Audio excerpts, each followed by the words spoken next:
Assalomu alaykum. Kelinjonlar, yaqinroq kelinglar, bitada o'xshab chiqadigan nonushta uchun mazali Raffaello birinchiklarini o'rganamiz. Idishimizga shakar, tuz, to'rdona tuxumni qo'shib, yaxshilab aralashtirib olamiz.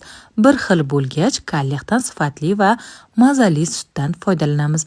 Har doim birinchilarga kalliq sutlardan foydalanaman. O'lchab olingan unimizni ikkiga bo'lib elakdan o'tkazib solamiz.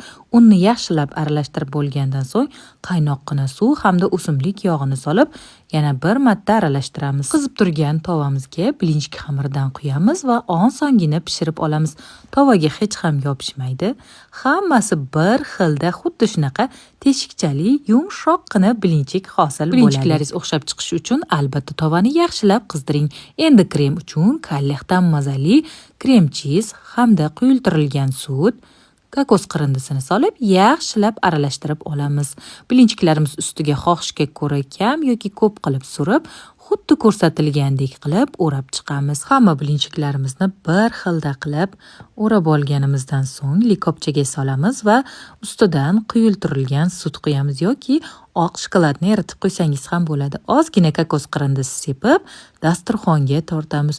Judayam mazali bo'lgan bu bilinchikni albatta tayyorlab ko'ring. Mazasi judayam yoqimli.